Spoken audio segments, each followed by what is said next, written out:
They laughed at the house surrounded by bottles. But in winter, everyone asked for shelter. Marcus Thompson felt the weight of despair as he stacked another bottle onto the structure, growing around his property.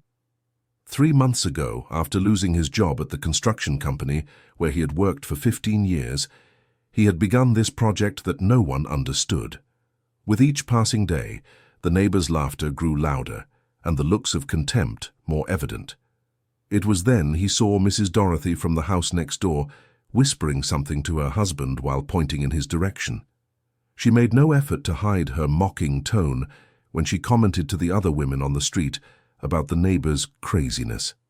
Marcus pretended not to hear, but each word was like a stab to a chest already wounded by the humiliation of being unemployed at 45.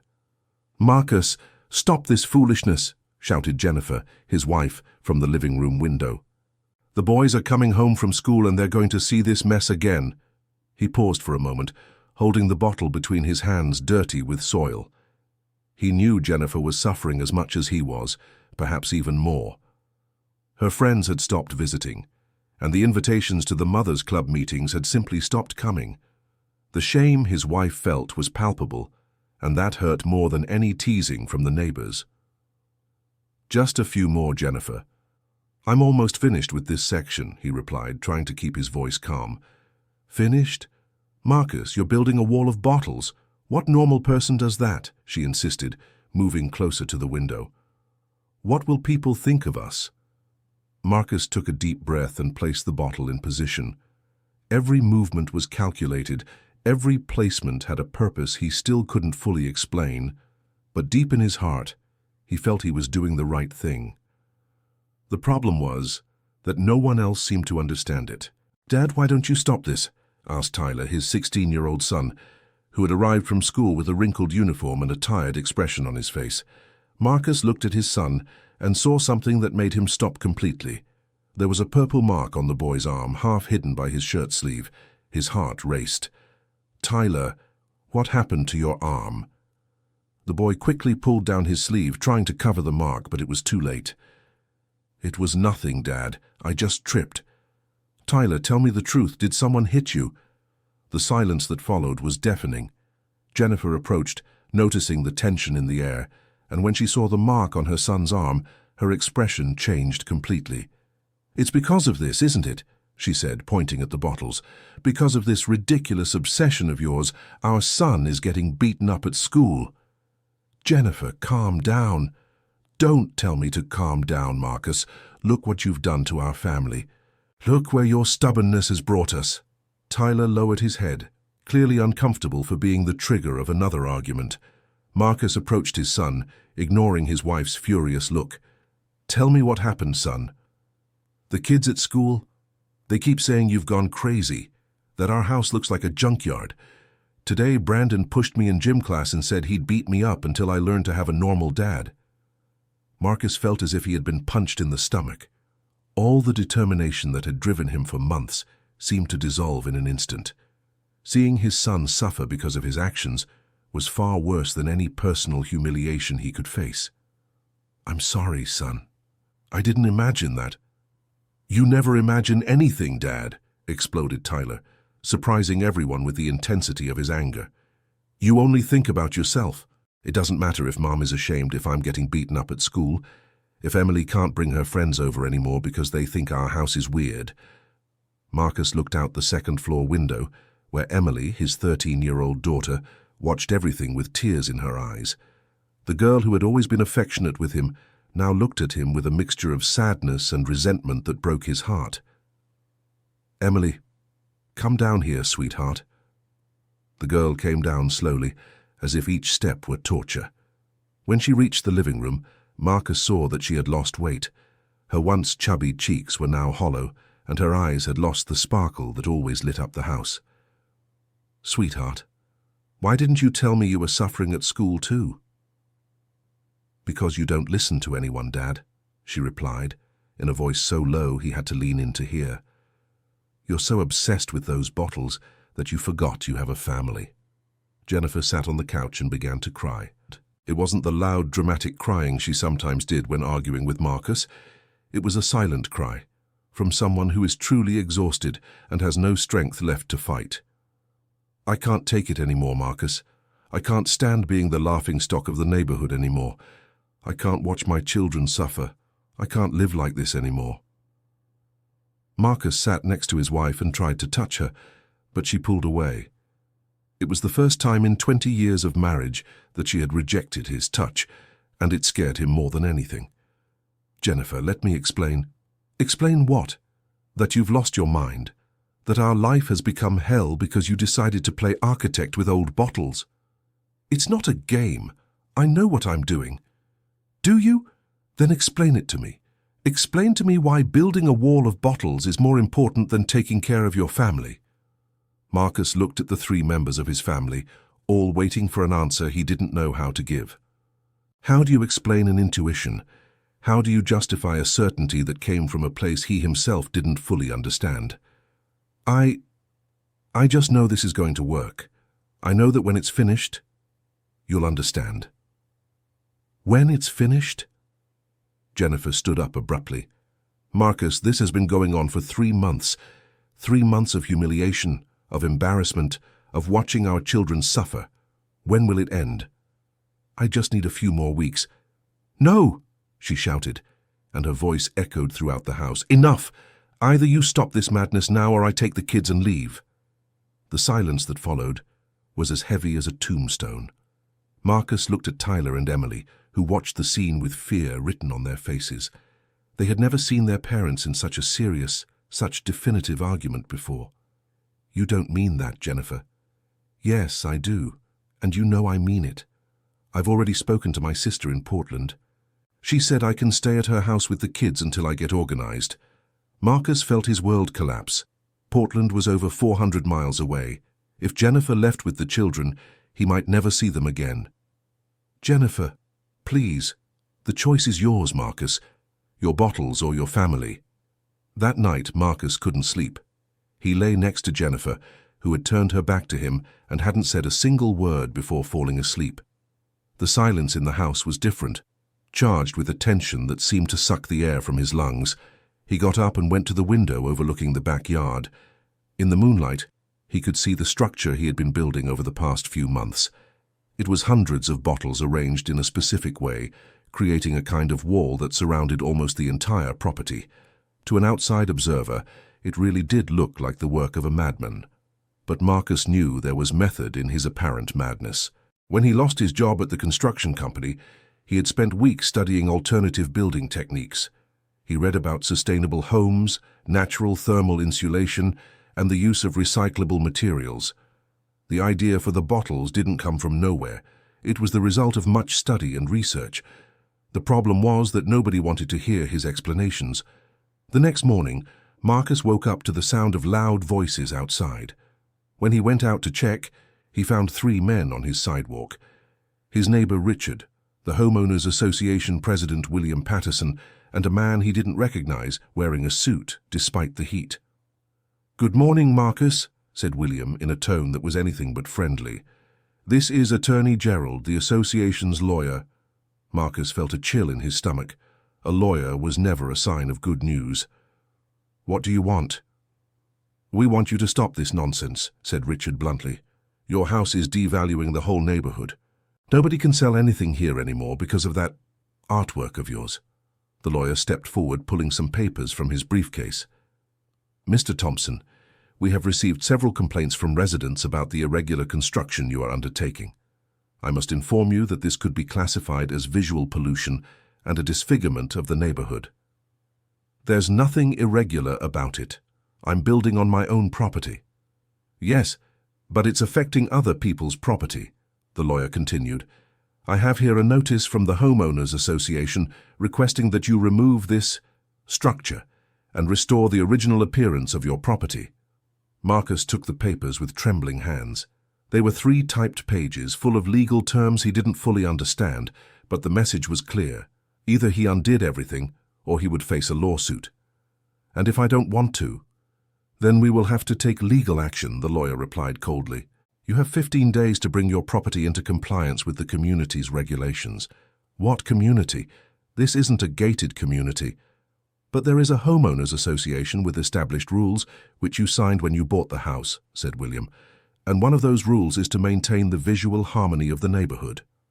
After the men left, Marcus sat on the porch and reread the notice several times. 15 days. In 15 days, he would have to destroy months of work or face a lawsuit that could cost a fortune he didn't have. Dear listener, if you're enjoying the story, please take a moment to like and especially subscribe to the channel. It really helps us who are just starting out. Now continuing. When Jennifer came back from the market and saw her husband with the papers in his hand, she didn't even need to ask what had happened. The expression on his face said it all. "That's all we needed," she murmured, putting away the groceries with sharp movements that betrayed her irritation. "Now we have to pay for a lawyer too." "I don't know, Jennifer. I need to properly understand what these papers say." "Understand what? It's crystal clear. Either you tear down all that junk or we'll get sued." "I can't tear it down, Jennifer. I can't." She stopped what she was doing and looked at him with an expression he had never seen before. It wasn't anger, nor sadness. It was something much worse. It was resignation. "So that's it," she said with a frightening calm. "You've made your choice." "Jennifer." "No, Marcus. You chose your bottles. Now I'm going to choose my children." That same afternoon, Marcus saw Jennifer packing suitcases. She wasn't crying, shouting, or making a scene. She simply folded the clothes and packed them away with the same efficiency she had used for all household tasks for 20 years. "Mom, are we really leaving?" asked Emily from the bedroom door. "Yes, honey, just for a little while until your father comes to his senses." "And if he doesn't?" Jennifer paused for a moment, but soon continued folding clothes. "Then we'll see." Marcus watched everything from a distance without the courage to interfere. He knew anything he said would only make things worse.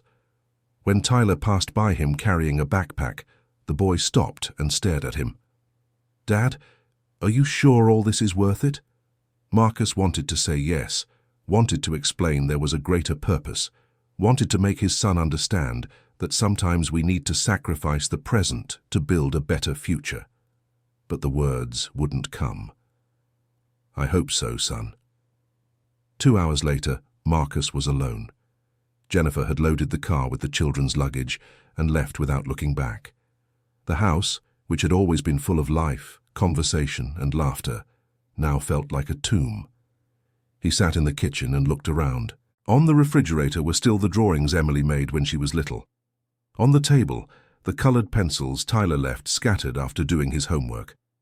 In the dish rack, Jennifer's favorite mug, still with a lipstick mark on the rim.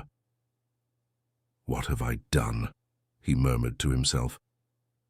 In the days that followed, the absence of his family became a constant presence. Marcus tried to continue working on the bottle structure, but every movement felt empty of meaning. Several times he stopped in the middle of the work and just stared at his phone, trying to muster the courage to call Jennifer. "Hello?" Her voice sounded distant when he finally dialed the number. "Jennifer, it's me." "Hi, Marcus." Silence stretched between them like an abyss. Marcus didn't know what to say, and Jennifer clearly had no desire to talk. "How are the kids?" "Fine. Adjusting." "And you?" "I'm getting by." "Jennifer, I wanted—" "Marcus, no, please. When you decide what's really important to you, call me. Until then, I think it's better we don't talk." The call ended and Marcus felt more alone than ever. That night he couldn't even get out of bed. He lay there staring at the ceiling, thinking about how he had gotten to this point. A week later, while Marcus was organizing the bottles in the north section of his property, someone he didn't expect showed up, his old boss at the construction company, Daniel Harrison. "Marcus, how are you?" "Hi, Daniel. Fine, thanks." "I heard you're—" Daniel looked around, clearly unsure how to comment on the bottles, pursuing a personal project. "Yeah, something like that. Look, Marcus, I'll get straight to the point. An opportunity has come up in Austin. A major construction company needs an engineer with your experience. The salary is excellent, there's health insurance, a company car." Marcus stopped organizing the bottles and paid attention. "And what's the catch?" "No catch.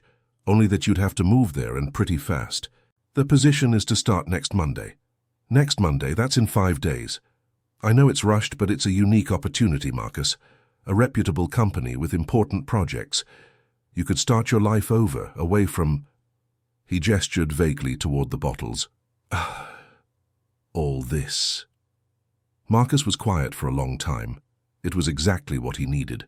A job, a chance to start over, a way to bring his family back. But accepting meant abandoning the project that had consumed the last months of his life. I need to think, Daniel. Of course, but don't take too long. The position won't stay open forever. After Daniel left, Marcus called Jennifer and told her about the offer. It's perfect, Marcus, she said, and for the first time in weeks her voice sounded excited. We can start over away from all this. The kids can go to a new school where nobody knows this whole story. But I'd have to abandon the project. Marcus, what project? You're building a wall of bottles. It's not a project. Jennifer, listen, Marcus, I'm giving you one last chance. If you accept this job and we move to Austin, I'll come back. The kids will come back. We rebuild our family. But if you choose to stay there with your bottles, it means you've truly lost your mind, and then I'll ask for a divorce. Divorce. The word hit Marcus like a lightning bolt. Jennifer had never mentioned divorce before, not even in the worst moments of their arguments. You're not serious. Yes, I am. 20 years of marriage, Marcus. 20 years. And you're willing to throw it all away because of old bottles. If that's not madness, I don't know what is. That night, Marcus sat in the backyard and looked at his creation, hundreds of bottles carefully arranged, forming a structure he knew would work, even if no one else believed it. Each bottle had been placed there with purpose. Each section of the structure had been planned to maximize thermal insulation. He had calculated everything: the thickness of the walls, the angle of inclination, the natural ventilation.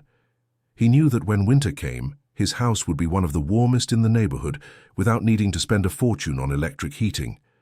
But what good was having the warmest house if it was empty? The next day, Marcus called Daniel and accepted the job. He also contacted a junk truck and hired a service to remove all the bottles from his property. "Are you sure, Marcus?" asked the truck driver when he saw the amount of work it would take. "I am. I want you to take everything. All the bottles." "But man, it must have been a heck of a job to put all that up. Are you sure you want to throw it away?" Marcus looked one last time at his creation and nodded. "I'm sure. It took 2 days to undo what had taken 3 months to build." Marcus actively participated in the demolition, as if it were a necessary penance. Each bottle thrown into the truck seemed to take a piece of his soul with it. When it was all over and the backyard returned to its conventional appearance from before, Marcus called Jennifer. "It's done. It's over. All the bottles have been removed." "Really?" She seemed not to believe it. "Really. And I accepted the job in Austin. We can move next week." On the other end of the line, Marcus heard Jennifer crying, but it wasn't a cry of sadness. It was relief. "Thank you, Marcus. Thank you for choosing the family." "I'm sorry, Jennifer. I'm sorry for letting things get to this point. What matters is that you're back to normal. The kids were so happy when I told them. They miss home." That week, Marcus organized the move with the same efficiency he had organized the bottle construction. He sold some furniture, packed what was important, sorted out bureaucratic matters. When Jennifer and the kids returned to help with the preparations, the house came back to life. "Dad, I'm so glad you took all those bottles away," said Emily, hugging him for the first time in weeks. "Yeah, Dad, now we can have a normal life again," added Tyler.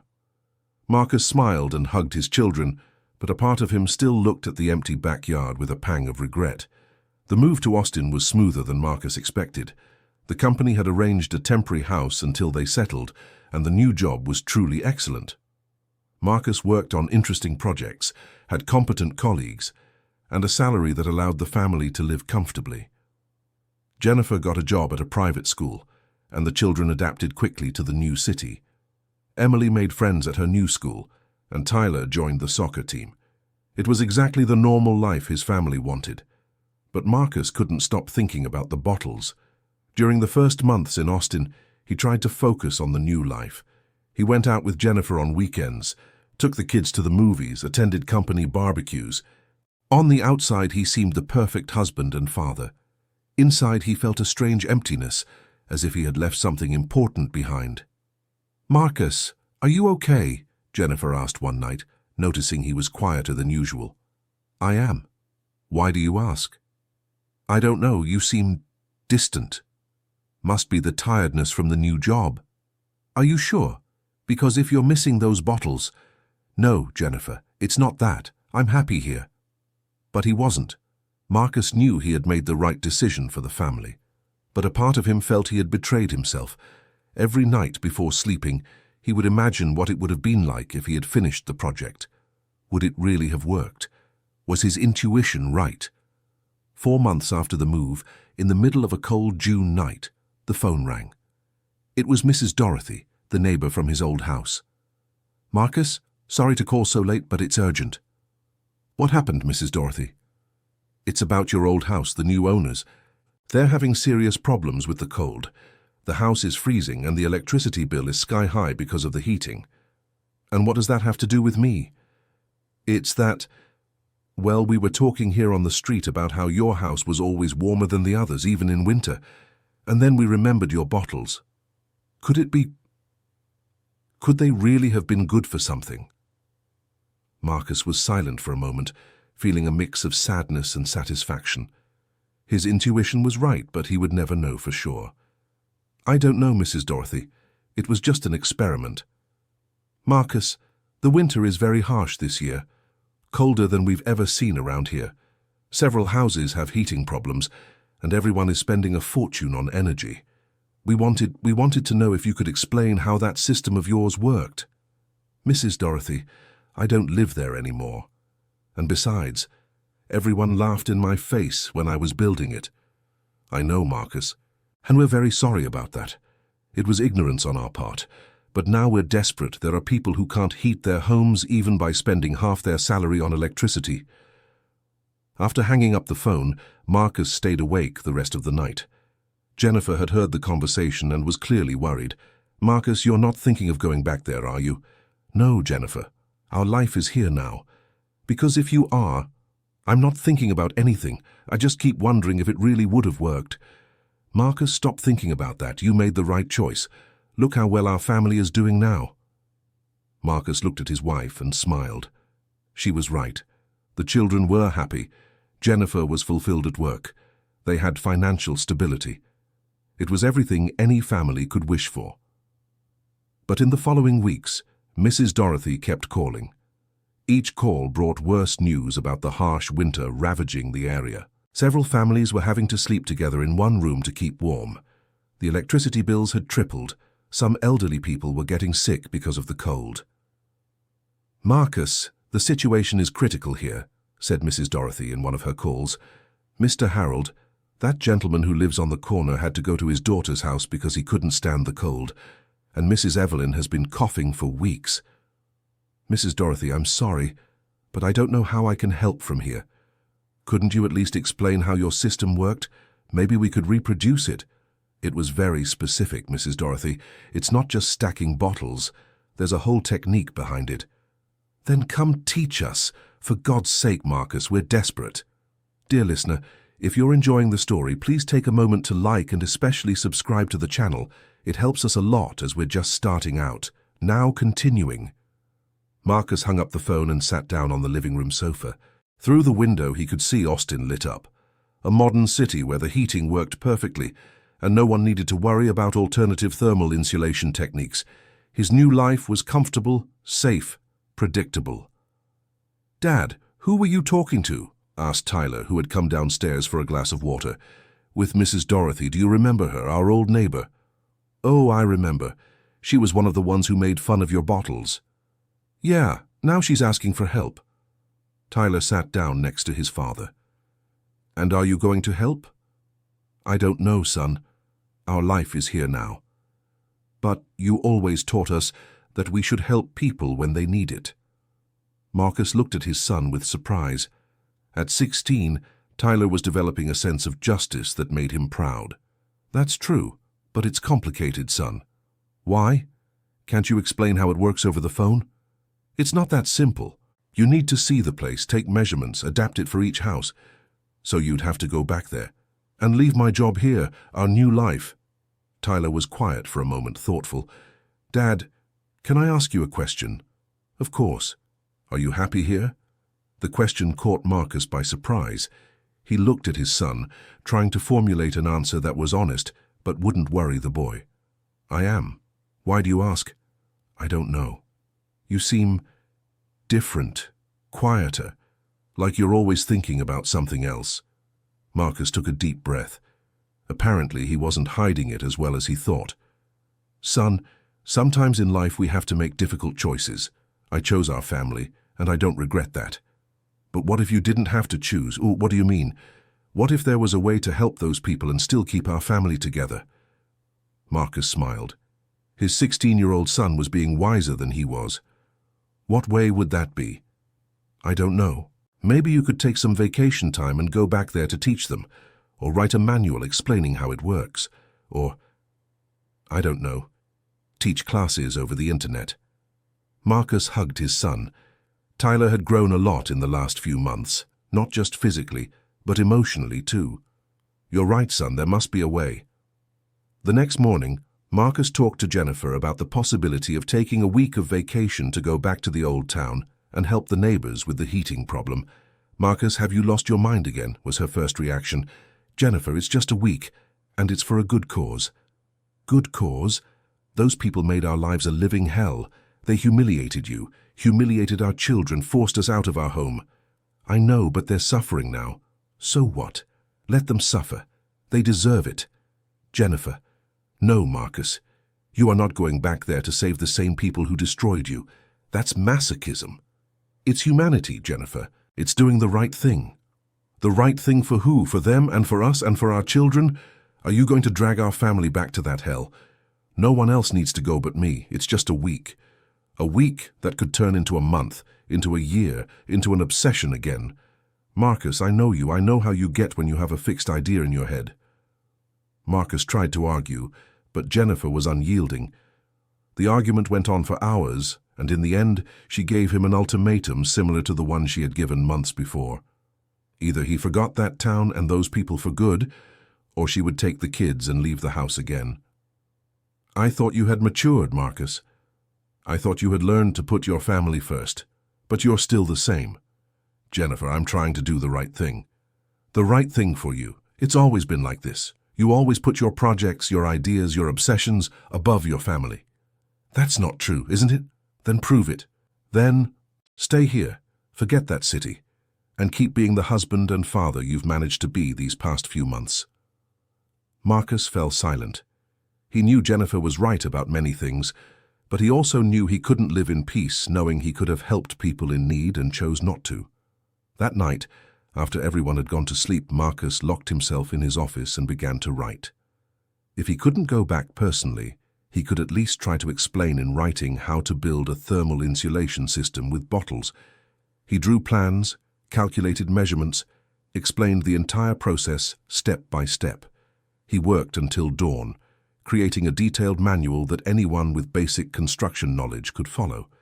The next day, he emailed everything to Mrs. Dorothy, along with a letter explaining that he couldn't return in person, but hoped the information would be useful. The reply came 3 days later. Marcus, thank you for the material. We tried to follow your instructions, but it's very difficult. None of us really understands construction, and there are many things that weren't clear in your text. Besides, every house here is different, and we don't know how to adapt your measurements to our reality. If you could come for at least one weekend to guide us in person, it would be a great help. I know it's a lot to ask after everything we did to you, but we're desperate. Mrs. Evelyn is in the hospital with pneumonia because of the cold, and Mr. Harold is living in a shelter because his house has turned into a freezer. Please, consider our situation. Sincerely, Dorothy Mitchell. Marcus read the letter several times. Mrs. Evelyn hospitalized. Mr. Harold in a shelter. People he had known for years suffering from a problem he knew how to solve. He looked around the office. On the wall, there was an engineering diploma he had earned 15 years earlier. Just below it, a graduation photo where he smiled proudly next to his parents. Beside it, a more recent photo of the family in a park in Austin, all smiling and happy. 2 lives, 2 paths, an impossible choice. Marcus picked up the phone and dialed his boss's number. "Daniel, it's Marcus. I need to take a few days of vacation."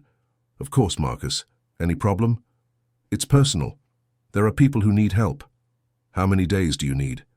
"A week, maybe 10 days." "No problem. You have days accumulated anyway. Traveling?" "Yes. Going back to my old city." "Ah? Visiting friends?" "Something like that." Marcus didn't lie, but he didn't tell the whole truth either. After hanging up, he sat for a few minutes, preparing for the most difficult conversation he would have with Jennifer. When she arrived from work, he was already in the living room waiting. "Marcus, why that look?" "Jennifer, I need to tell you something." She sat down slowly, already sensing she wouldn't like what she was about to hear. "You're going back there. Just for a week. 10 days at most." "Marcus." "Jennifer, there are people in the hospital because of the cold. There's an elderly man living in a shelter because he can't heat his own house. And what fault is that of mine? What fault is that of our children? None. But I can help. And me? And the kids? Do we not matter?" "Of course you matter. That's why it will only be a week. I'll go there, teach the people how to build the heating system, and come back." "Marcus, you're being naive. A week will turn into a month will turn into 6 months, and before you know it, you'll be building bottles again and we'll be separated again." "It won't, Jennifer. I promise." "Your promises are worthless, Marcus. You already promised you'd stop with the bottles and you didn't. You only stopped when I threatened to leave. This time is different. It's always different, Marcus. It's always a good cause, always an emergency, always something more important than your family." Marcus stood up and approached his wife. "Jennifer, look me in the eyes and tell me. If you knew you could save people's lives with knowledge only you have, wouldn't you do it?" "I'm not saving any lives. I'm taking care of my family." "And if it were our children suffering from the cold and someone could help but chose not to?" Jennifer was silent for a moment. Marcus had touched a sensitive spot. "That's different." "Why is it different?" "Because our children didn't humiliate anyone. Our children didn't make anyone leave their home." "Jennifer, I understand your anger. I was hurt too. But now is not the time for revenge. It's the time for humanity." "Humanity? And where was their humanity when our son was being beaten at school? Where was the humanity when our daughter was starving from shame? Where was the humanity when they drove us out of our own town?" "They didn't drive us out, Jennifer. We chose to leave. Because we had no choice. Because you chose your bottles over your family. And now I'm choosing both the family and the people who need help. 1 week, Jennifer, just 1 week. And if I say no, then we'll have to talk very seriously about our marriage." It was the first time Marcus had made a threat like that. Jennifer looked at him with surprise and something that seemed like fear. "Are you threatening me?" "I'm being honest. Jennifer, I love you and our children more than anything in the world. But I also need to be able to look at myself in the mirror every day, and if I don't help these people when I can, I won't be able to live with myself. And if you go and get involved with that crazy project again, then you are free to do whatever you want. You can ask for a divorce, you can take the children, you can rebuild your life. I will accept any decision you make." Jennifer began to cry. It wasn't the angry crying she did during arguments.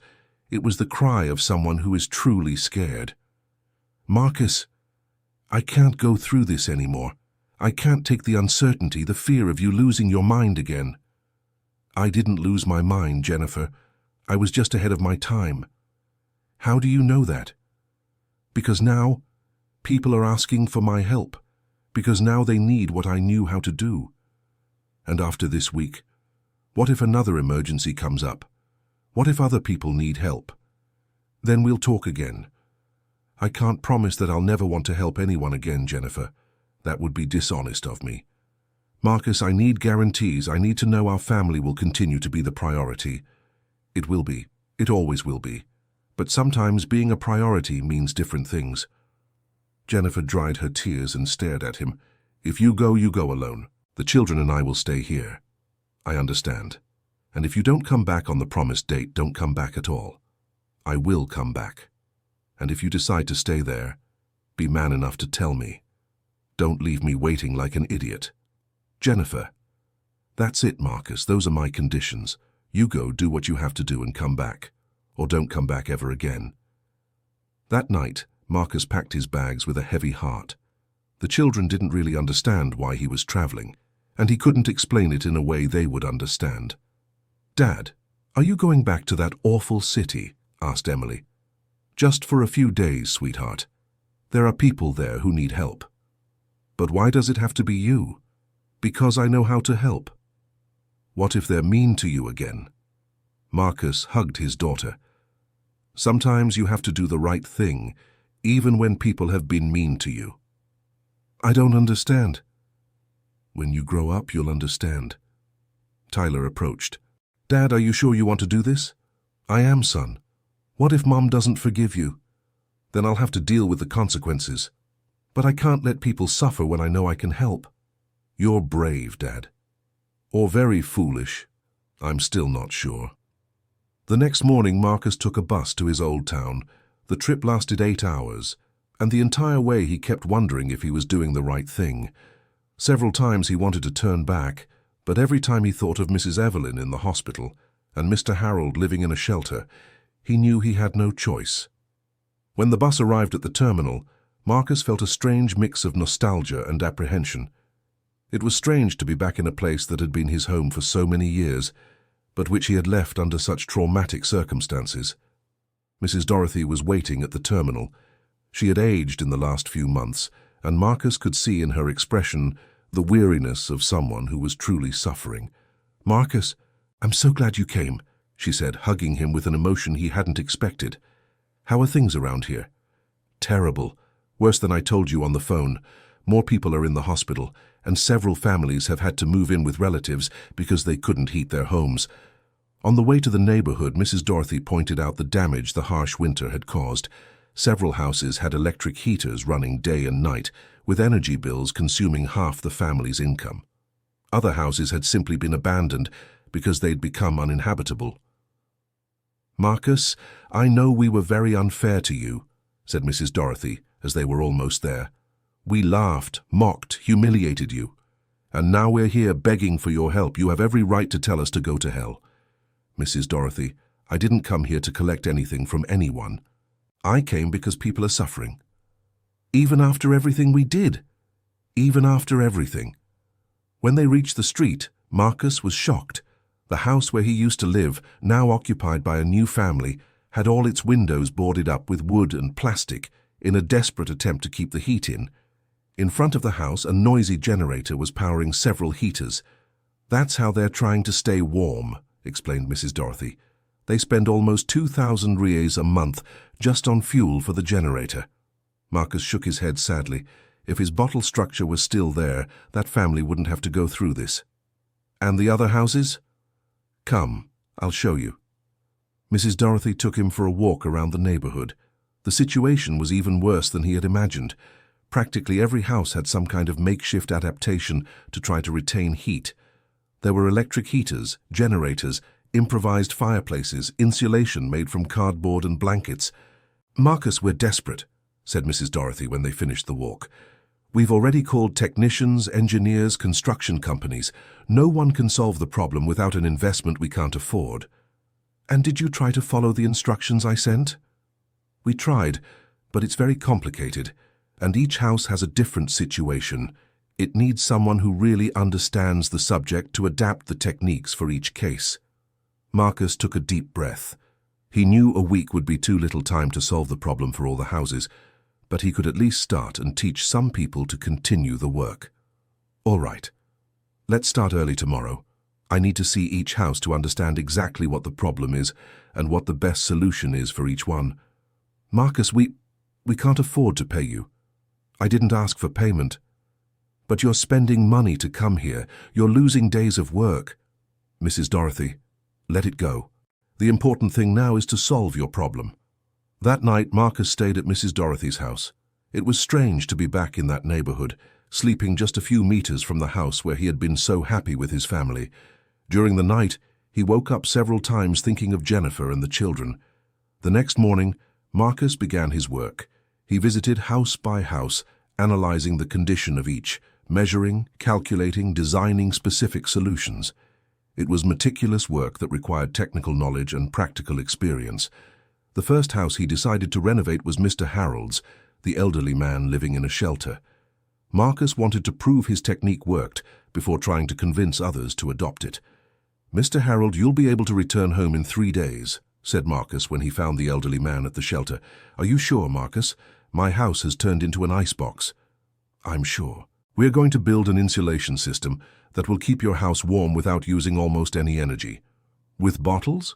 "With bottles and other techniques, you'll see." Marcus worked 16 hours a day for 3 consecutive days. He not only installed a bottle system adapted to Mr. Harold's house, but also created a natural ventilation system and improved the insulation of the windows and doors. Dear listener, if you're enjoying the story, please take a moment to like and especially subscribe to the channel. It helps us a lot as we're just starting out. Now continuing. When he finished, the difference was impressive. The house that had been uninhabitable due to the cold now maintained a comfortable temperature even with minimal heating. Mr. Harold cried when he was able to return to his own home. "Marcus, how can I thank you?" "You don't need to thank me, Mr. Harold. Just stay well and enjoy your house." The news spread quickly through the neighborhood. People who had once mocked Marcus now sought him out eagerly, wanting to know when he could renovate their homes. "Marcus, when can you come to my house?" asked one neighbor. "Marcus, my son has been coughing for weeks because of the cold. Can you help me?" pleaded another. "Marcus, how much will you charge to renovate my house?" questioned a third. Marcus organized a meeting in the community hall to explain how his technique worked and how it could be applied to each house. More than 50 people attended, including some who had been particularly cruel to him in the past. "Everyone, before we begin, I want to make one thing clear," Marcus told the audience. "I didn't come here to charge anyone for the past. You were unfair to me, but that doesn't matter now. What matters is that you are suffering and I can help." An awkward silence fell over the hall. Many people looked at the floor, visibly ashamed. "Marcus," said William Patterson, the former president of the Residents Association, "I need to apologize to you publicly. I was the first to persecute you, to ridicule your project. If I had listened to you back then, we wouldn't be going through this now." "William, that's in the past. Let's focus on the present." "No, Marcus. It's important that everyone here knows you were right and we were wrong. You were a visionary and we were ignorant." Several people in the hall began to speak up, apologizing and acknowledging they had misjudged Marcus. It was an emotional situation that made Marcus uncomfortable. "Everyone, that's not necessary. Let's focus on the work we have to do." For the next 2 hours, Marcus explained in detail how his thermal insulation technique worked. He drew diagrams on the board, explained the physical principles involved, and answered dozens of questions. "The basic idea is to create insulating air layers using cheap available materials," he explained. "The bottles are just one of the elements.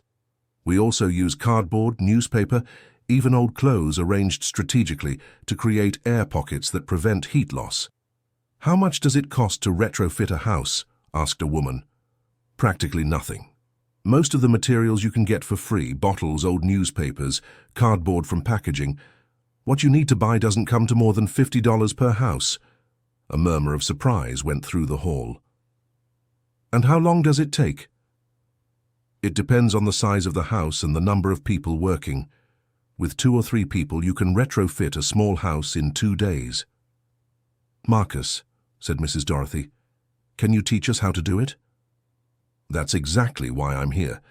I'm going to teach a few people, and those people can teach others. In a few weeks, the whole neighborhood could be retrofitted." Marcus organized work groups. He selected 12 people who showed the most interest and technical aptitude to be multipliers of the knowledge. Over the following days, he worked intensively with these groups, retrofitting several houses and teaching the techniques hands-on. The transformation was impressive. House after house, the neighborhood was being retrofitted. The electricity bills plummeted. The families who had moved out temporarily began returning to their homes. People hospitalized with respiratory problems caused by the cold were discharged. "Marcus, you saved our community," said Richard, the neighbor who had been one of the most aggressive toward him in the past. "I didn't save anything, Richard. I just taught you how to save yourselves. But if you hadn't come, someone else would have found a solution. Maybe not as quickly, but they would have found one. Marcus, you're too modest. What you did here is a miracle." "It's not a miracle, Richard. It's applied science with goodwill." On the 6th day of his stay, Marcus received a call from Jennifer. "How's it going over there?" she asked in a tone he couldn't interpret. "Good. Really good, actually. I managed to fix the problem for several houses, and I taught a group of people to continue the work." "So you'll be able to come back on schedule?"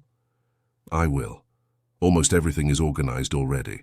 Tomorrow I finish training the last group, and the day after tomorrow I'm coming home." "Are you sure?" "I am." "Why do you ask?" "Because I was thinking, maybe you should stay a few more days." Marcus almost dropped the phone. "What do you mean?" "Marcus, I was talking with the kids about what you're doing there, and, well, we're proud of you." "Really? Really?" "Tyler made me see something I hadn't noticed. You're doing exactly what you've always taught our kids to do. Help those in need even when it's hard." "Jennifer, let me finish. I was afraid you'd get wrapped up in that crazy project again and forget about the family. But I spoke with Mrs. Dorothy yesterday." "You talked to Mrs. Dorothy?" "And I did. She called me to thank you for what you're doing and to tell me how fondly you've been talking about the family. She said you show our pictures to everyone and talk about how much you miss us." Marcus felt his eyes grow moist. "It's true, Jennifer. You are the most important thing in my life." "I know, and that's why I had an idea." "What idea?" "What if we moved back there?" "How?" "To live. Back to our town." Marcus was speechless for a few seconds. "Jennifer, are you serious?" "I am. Austin is a good city, but it was never our home. Our home is there, with our neighbors, our history." "But my job?" "Daniel called me yesterday. He said he heard about what you're doing there and wants to talk to you about a sustainable construction project the company is developing." "Really? Really? It seems you've become a sort of expert in green building. Universities want to study your techniques. Companies are interested in hiring you as a consultant." Marcus couldn't believe what he was hearing. "Jennifer, are you sure you want to come back, after everything we've been through?" "Marcus, I made a mistake. I thought what mattered was having a quiet life, without problems, without conflict. But these last few months in Austin made me realize something. A life without purpose is an empty life." "What do you mean?" "You've always had purpose, Marcus. You always wanted to build things, improve people's lives, make a difference. And I tried to take that away from you because I thought it was better for our family. But I was wrong. Jennifer, our children need a father they can admire, a father who fights for what he believes in, a father who helps people. And you are that father. Even if it brings problems sometimes, especially because it sometimes brings problems. The things that are worth it always bring problems." Marcus sat down in a chair because his legs felt weak. "Have you talked to the kids about this?" "I have. They want to come back too. Emily said she'd rather have a hero dad living in a small town than an ordinary dad living in a big city." "And Tyler?" "Tyler said he always knew you were right about the bottles, and that he was proud when he found out you went back to help the people who were mean to you." Marcus began to cry. He hadn't expected this turn of events. "Jennifer, I love you so much. I love you too, and that's why I want to come home. Our real home." "When can you come?" "If you want, we can be there by the end of the week. We've already talked to the children's school, and they can finish the school year here by correspondence." "I want that, Jennifer. I really do." "Then it's decided. The Thompson family is coming home." When Marcus hung up the phone, he felt a happiness he hadn't experienced in months. For the first time since he started the bottle project, he felt he could have both his family and his projects. both personal stability and professional purpose. That night, he went out for a walk around the neighborhood. It was amazing to see how the atmosphere had changed. The houses that were once closed and silent now had lights on and the sound of family. Children played in the streets, even in the cold, because they knew they could return to warm homes. Elderly people sat on porches talking with neighbors. "Marcus!" shouted a voice behind him. It was Mr. Harold, who was walking with his 5-year-old granddaughter. "Hi, Mr. Harold. How's the house?" "Perfect. Cozy as a nest. This little one even slept without a blanket last night, it was so warm." The girl hid behind her grandfather, shy. "Marcus, my granddaughter wanted to thank you," said Mr. Harold. "Tell him, Madison." The girl whispered something inaudible. "She said you saved our house," translated the grandfather. Marcus crouched down to be at the girl's height. "Madison, I didn't save your house. It was your grandfather who worked with me to fix everything. But Grandpa said you taught him." "That's true. And now your grandfather can teach other people, and those people can teach other people. And that way everyone learns how to keep their houses cozy." "Like a game of telephone?" Marcus laughed. "Exactly like a game of telephone. But instead of passing along a message, we pass along knowledge." For the rest of the week, Marcus finished training the multiplier groups and organized a schedule so all the houses in the neighborhood would be renovated in the next 2 months. He also created an illustrated manual, much more detailed than the previous one, with all the techniques he had developed. On the last day before Jennifer and the children arrived, the community organized a thank you party in the community hall.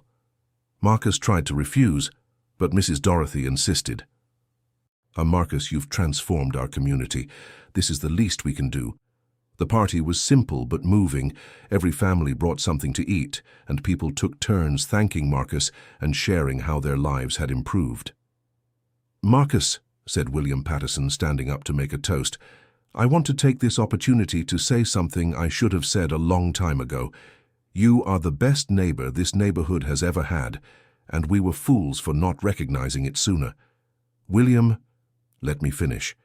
When you were building that project with bottles, you were thinking about the well-being of the entire community. And we, instead of supporting you, were envious, prejudiced, ignorant. But you forgave us and came back here to help us when we needed it most. That's true character." The whole hall applauded. Marcus felt embarrassed by so much praise, but also deeply touched. "Everyone, I didn't do anything extraordinary. I just used the knowledge I have to help those in need." "That's the definition of extraordinary," said Mrs. Dorothy. "Using what you know to help others." As the party was winding down, Richard approached Marcus. "Marcus, can I talk to you for a minute?"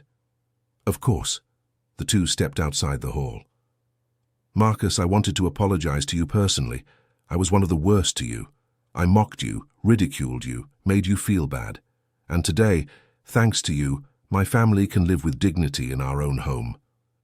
"Richard, that's in the past." "It's not in the past for me.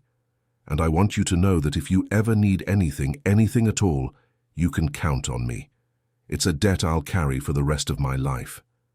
You don't owe me anything, Richard." "Yes, I do. I owe you respect, dignity, recognition. Things I should have given you from day one." On Friday morning, Marcus was at the bus station waiting for his family to arrive. When he saw Jennifer getting off the bus with Tyler and Emily, he felt his life was finally complete. "Daddy!" shouted Emily, running to hug him. "Sweetheart, you've grown so much in these days." "I haven't grown at all, Daddy. You just missed me." Tyler approached and hugged his father tightly. "Dad, we saw several reports online about what you did here. You've become famous." "What do you mean?" "There's a TV report on sustainable construction that shows your project," said Jennifer, hugging him last. "And there's a state university that wants to study your techniques." "Really? Really? It seems you've created something more important than you imagined." In the following days, the Thompson family's life settled back into a routine in their hometown. Marcus got a job at a local construction company, specifically to develop sustainable building projects. Jennifer returned to teaching at the school where she had worked before. The children reconnected with old friends and quickly reintegrated into the community. But the biggest change was in Marcus's relationship with his neighbors. From a community outcast, he had become a kind of local hero. People from other neighborhoods began seeking him out to implement his techniques in their homes. Engineering students visited the area to see his projects. "Marcus," said Jennifer one evening, as they sat on the porch of their house, "are you happy?" "Very happy, and you?" "Me too." "You know why?" "Why?" "Because now I understand what your purpose in life is, and I understand that my role isn't to stop you from following that purpose, but to support you in it. Jennifer, your role is much more than that.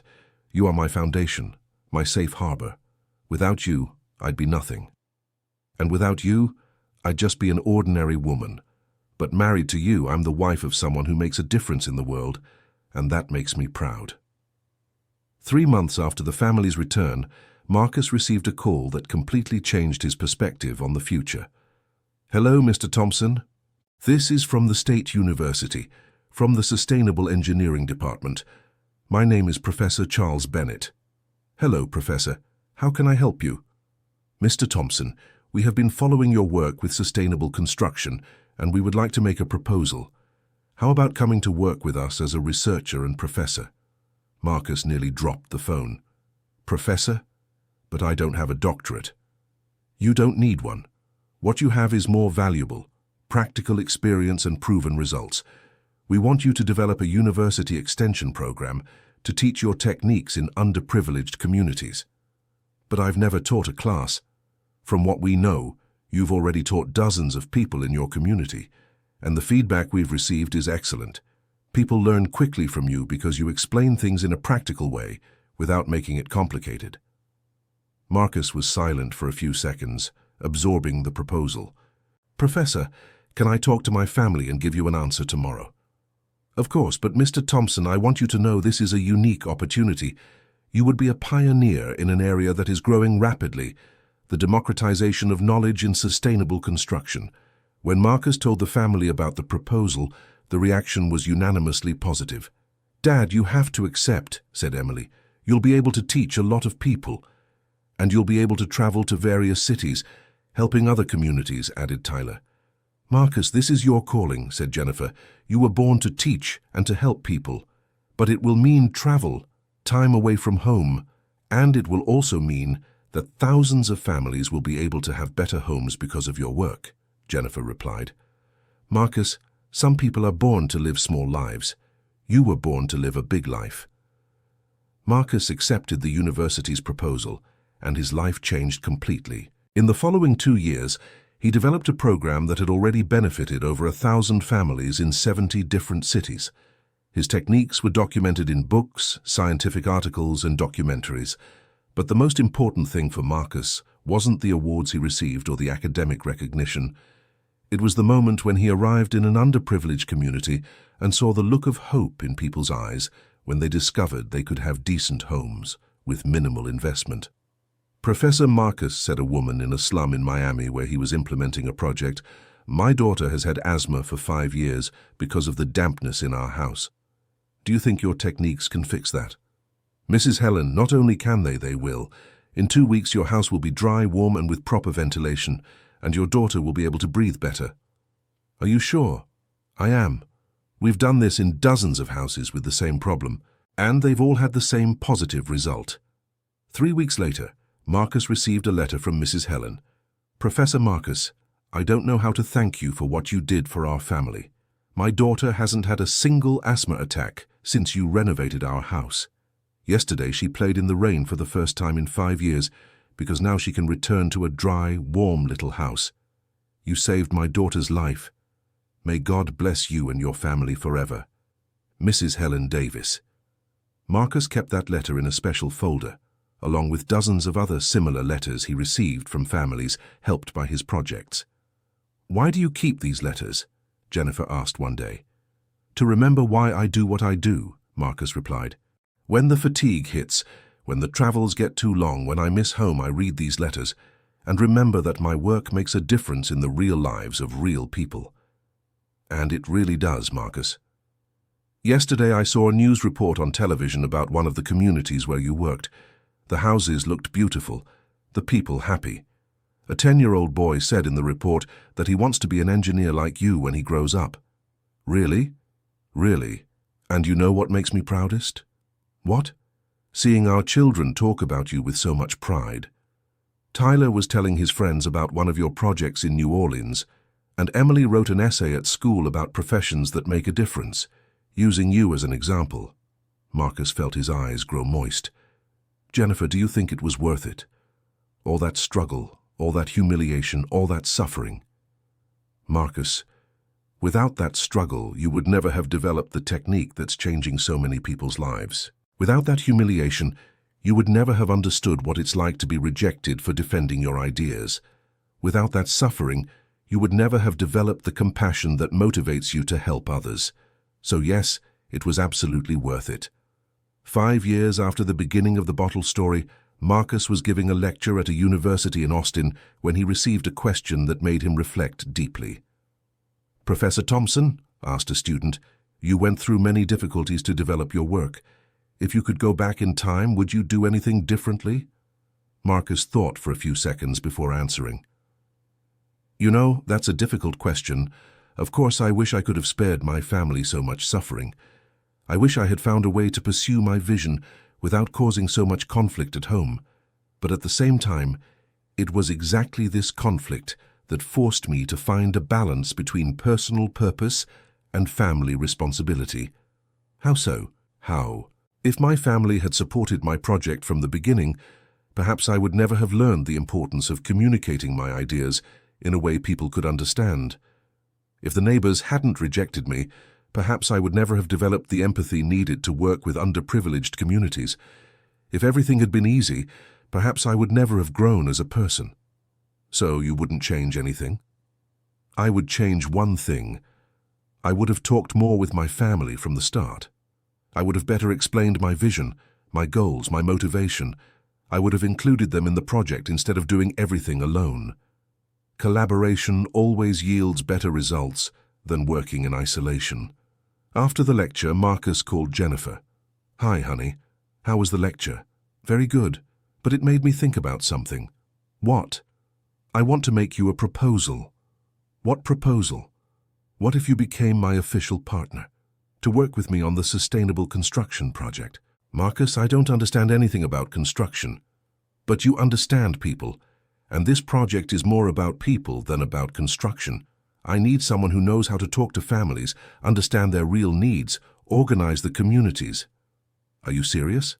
Completely serious. 5 years ago, I made the mistake of trying to run an important project alone. I don't want to repeat that mistake.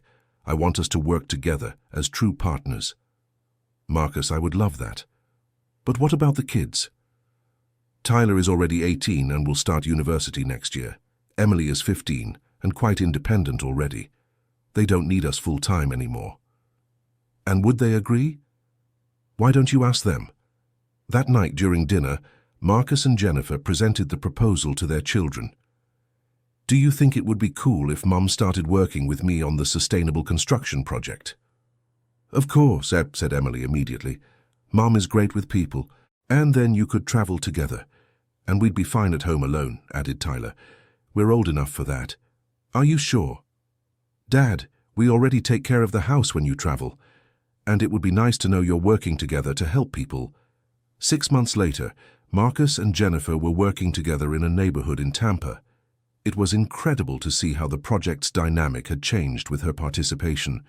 While Marcus focused on the technical aspects, Jennifer organized the community, facilitated communication, resolved interpersonal conflicts. Mrs. Jennifer, said a community resident, you have a knack for working with people. You organize everything just right, without leaving anyone out. Thank you, Mrs. Margaret. It's because I understand how hard it is when you want to improve your home, but don't know where to start. Have you been through that? I have. A few years ago, my husband wanted to renovate our house, but I didn't understand his plan. We almost separated because of it. Really. Really. But we learned that the important thing is to talk, explain, include everyone in the process. That's why I now make sure every family here understands exactly what is being done to their homes. You are very wise. I'm not wise, Mrs. Margaret. I just learned from my mistakes. When they returned home after that trip, Marcus and Jennifer sat on the porch and contemplated the backyard where it had all begun. "Marcus, do you remember when all this started?" asked Jennifer, pointing to the spot where the bottles used to be. "How could I forget? The worst and the best period of my life." "Why worst and best?" "Worst, because I almost lost you. Best, because that's when I discovered my true purpose." "And what is your true purpose again?" "To use what I know to help those in need, and to do it together with the people I love." "Marcus, can I tell you a secret?" "Of course. When you started building those bottles, I thought you were going crazy. But there was a part of me, a very tiny part, that felt proud to be married to someone who had the courage to follow his vision, even when everyone was against it. Why did you never tell me that?" "Because I was afraid. Afraid you would choose the project over the family. Afraid our life would turn into a mess. Afraid of being judged by others. And now? Are you still afraid?" "Now I understand that a life without purpose is what's a mess, and that being judged by others is far less important than being able to look in the mirror and like what you see." "Jennifer, do you think our experiences can help other families?" "How so?" "Well, we learn to balance personal dreams with family responsibilities. We learn to turn conflict into collaboration. Maybe we can teach that to other people." "You want to give relationship talks now?" "Not exactly. But maybe part of our work could be helping families understand how to support important projects without sacrificing family unity." "That would be interesting. How many families break up because one spouse wants to follow a dream and the other doesn't understand?" "Many. And how many people give up on their dreams because they can't reconcile them with family?" "Many too." "Marcus, I think you're right. Maybe our experience can be useful to others." 2 years later, Marcus and Jennifer had developed a complete program that combined sustainable building with strengthening family and community bonds. It wasn't just about teaching construction techniques, but about creating processes where entire families participated in projects, learning to work together and support each other's dreams. "Professor Thompson," said a man in Miami, "my wife always wanted to go back to school, but I thought she should focus on the family. After participating in your project, I understood that supporting her dreams will make our family stronger, not weaker. And what did you decide to do?" "She's going back to college next year, and I'll take on more responsibilities at home. And when she graduates, we'll work together on a social project here in the community." "What project?" "She wants to be a social worker, and I learned her construction techniques. We thought about helping other families renovate their homes and organize their lives." "That's an excellent idea. You'll carry our work forward." "Exactly. You planted a seed here, and we'll keep watering it." When Marcus told this story to Jennifer, she smiled with tears in her eyes. "Marcus, do you realize what we're doing? We're helping people build better houses." "No, we're helping people build better lives. The houses are just the first step." "You're right. And you know what else?" "What?" "We're building a legacy that our children will be able to continue." "How so?" "Tyler is studying engineering and said he wants to specialize in sustainable construction. Emily is in her second year of high school, but she already said she wants to work in community development." "Do you think they'll follow in our footsteps?" "I think they'll create their own paths, but they'll use as a foundation the values they learned, working to help others, balancing personal dreams with family responsibility, persisting even when people don't understand." 10 years after the day Marcus stacked the first bottle in his backyard, he was receiving an honor from the State University for the social impact of his work. More than 15,000 families had been directly benefited by his projects, and another 50,000 indirectly, through people who learned his techniques and replicated them in their communities. "Professor Thompson," said the dean during the ceremony, "your work represents the best of university extension, academic knowledge applied to solve real social problems. But what's most impressive isn't just the numbers. It's the way your work transforms not just houses, but entire families." During his acceptance speech, Marcus looked at the audience and saw Jennifer in the front row, smiling proudly. Next to her, Tyler, now an engineering graduate, working at his own sustainable construction company. And Emily in her final year of social work school, already developing community projects. When I started stacking bottles in my backyard 10 years ago, Marcus said in his speech, I never imagined it would turn into all this. I thought I was just trying to solve a thermal insulation problem, but I was actually beginning a journey of learning about purpose, perseverance, and collaboration. The audience applauded him, and Marcus continued. I want to take this opportunity to thank the people who made all this possible. First, to my family, who learned with me that individual dreams can become collective projects when there's love and understanding involved. Second, to the neighbors who rejected me at first, because they were the ones who forced me to find better ways to communicate my ideas. And third, to the thousands of families who trusted our work and allowed us to be part of their lives. When the ceremony ended, the Thompson family gathered for dinner at a restaurant near the university. Dad, I'm proud of you, said Tyler. And I'm proud of all of us, said Emily. We overcame a lot to get here. And the most important thing, said Jennifer, is that we arrived together. Marcus looked at the 3 members of his family and felt a deep gratitude. 10 years before, they had almost been destroyed because of his obsession. Now they worked together to help other families overcome their own difficulties. Do you know what the biggest lesson I learned all these years was? Asked Marcus. What? Asked the 3 at the same time. That it's no use building the most perfect house in the world if you're alone inside it. What's important isn't just having a comfortable place to live. It's having special people to share that place with. That's true, said Jennifer, and that's why our work succeeds. We don't just teach construction techniques, we teach families how to build together. And that's why the houses we renovate turn out more beautiful, added Emily, because they're made with love, not just with technique. You're right, said Tyler. At my company, I always insist that clients participate in the construction, not just to save money, but so they feel like true owners of their home. When they returned home that night, Marcus stopped in the backyard and looked at the spot where it all began. There were no more bottles there, but there was something much better. There was the memory that even the most humble beginnings can lead to great achievements when there's persistence and purpose involved. Marcus, what are you thinking about? Asked Jennifer, approaching. I'm thinking that if someone had told me 10 years ago everything that would happen after, I wouldn't have believed it. And if someone offered you the chance to change something that happened? Marcus thought for a few seconds. I wouldn't change a thing, not even the hardest moments, because those moments are what made us who we are today. Even that time when we almost separated. Especially that time. That's when we learned that true love doesn't mean never having conflicts. It means resolving conflicts without giving up on each other. And now? What's the next project? I don't know yet, but I know it will be something we can do together.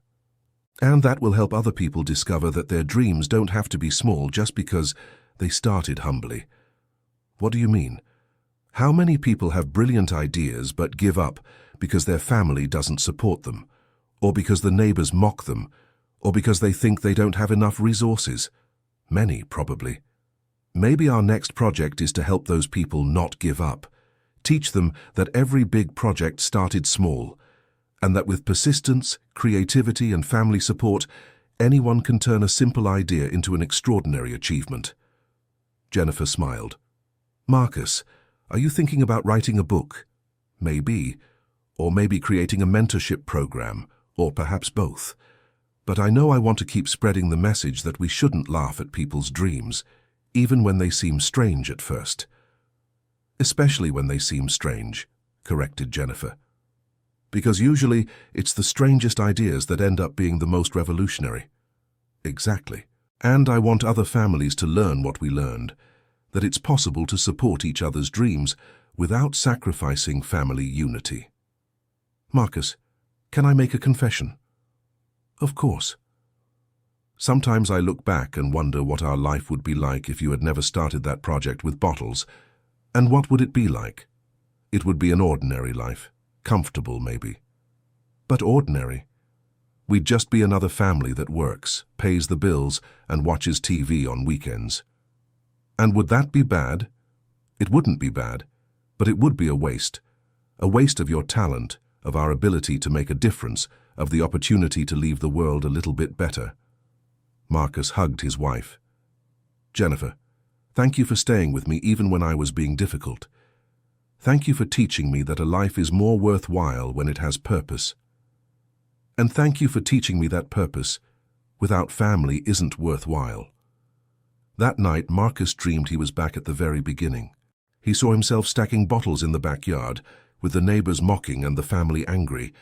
But this time, instead of feeling alone and misunderstood, he felt a deep peace, because he knew that this was only the first chapter of a story that would end very well. When he woke up the next morning, Marcus smiled. He was certain there were still many chapters left to write, and that all of them would be written in partnership with the people he loved most in the world. End of story. And now, dear listener, tell us, what did you think of this journey of Marcus and his family? Have you ever experienced a similar situation where you needed to choose between following your dreams and maintaining family harmony? Do you believe Marcus made the right decisions? Leave your opinion in the comments. And if this story touched your heart, don't forget to leave your like and subscribe to the channel so you don't miss other moving stories that may inspire your own life.